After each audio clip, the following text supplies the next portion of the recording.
Consent means mutually wanted. If you're not having any conversations with your partner about what they mutually want, you don't really understand consent.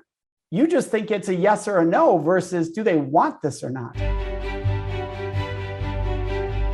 So I work with everything from corporate boardrooms to dealing with sexual respect and consent in middle schools, high schools, and universities, and a lot in the US military.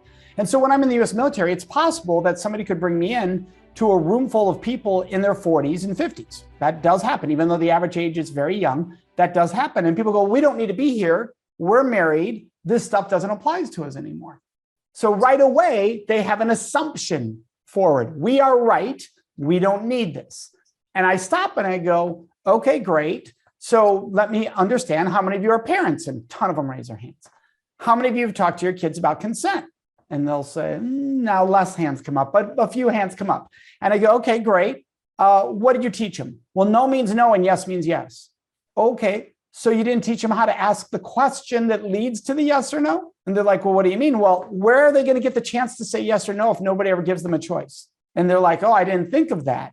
So what we have to do is open doors to where they haven't recognized yet they're lacking information that it's really going to help them move forward. So, okay, great, that's your kid. Let's go to your spouse. When's the last time you sat down with your spouse and said, what do you really love that we do in bed together? And what do you wish we didn't? What doesn't rock your world? Now the numbers drop dramatically and people are like, whoa, whoa, whoa, whoa. Who has those conversations? Well, I thought you told me you have this all down, this whole idea of consent. Consent means mutually wanted. If you're not having any conversations with your partner about what they mutually want, you don't really understand consent.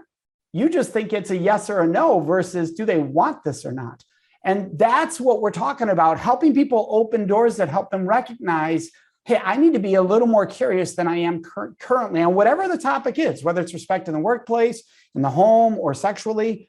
But am I willing to be curious to learn something I never even thought of before? You know what I thought of whenever you mentioned you walk into a room and they're in their 40s and their 50s and they're closed down. They're like, we don't need this. What came to my mind is the whole Me Too thing. And not that we're going to spend the rest of our time together talking about that, but they have women working for them. If there were 40 or 50-year-old women in the room, they've got young men working for them. So it happens in the workplace, just like we're talking about earlier with the respect situation. It is that combination of consent and respect in all walks of life, whether it's work or personal.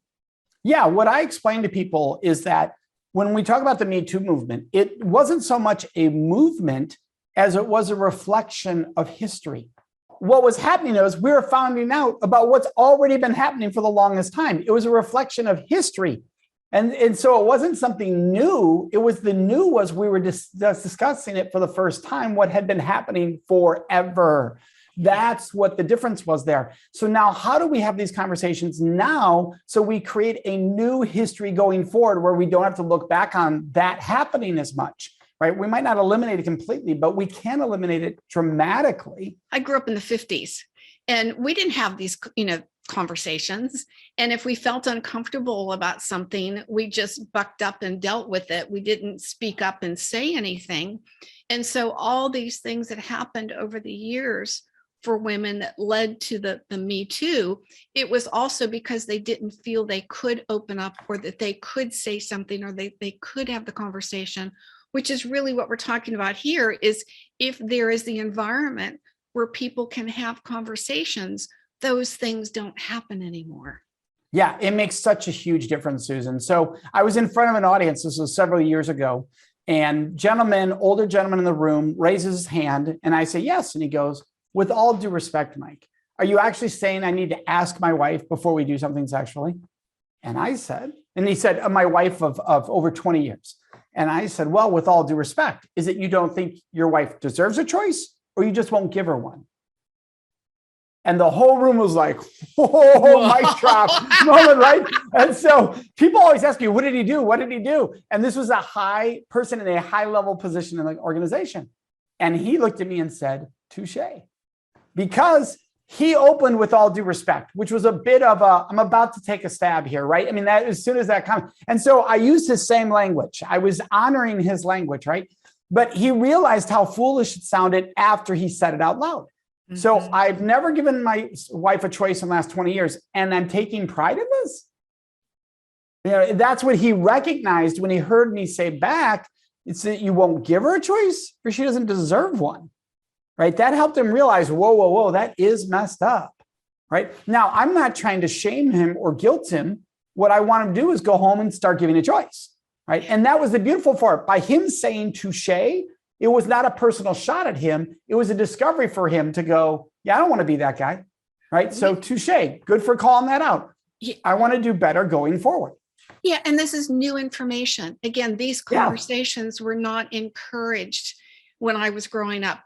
I did several years with AT&T, even though I was an entrepreneur, and I always thought what I aspired to was the C-suite type of thing. And then I got there and it was like, I felt like my wings had been clipped because I just don't do well in a corporate environment, but I was there for a few years and I didn't see what we're talking about right here today. I didn't see a culture where we had an open door to be able to discuss whatever was going on. It was very boxed. You say this, you do that, you're a robot, go do what you were supposed to do. So both the husband and the wife and the example that you were sharing, they're products of the culture that they grew up in. So this is like new learning, the curiosity that you're bringing up for people to be curious to learn that, wow, just because we've lived a certain way or done things a certain way our whole lives, that doesn't mean it's the best way.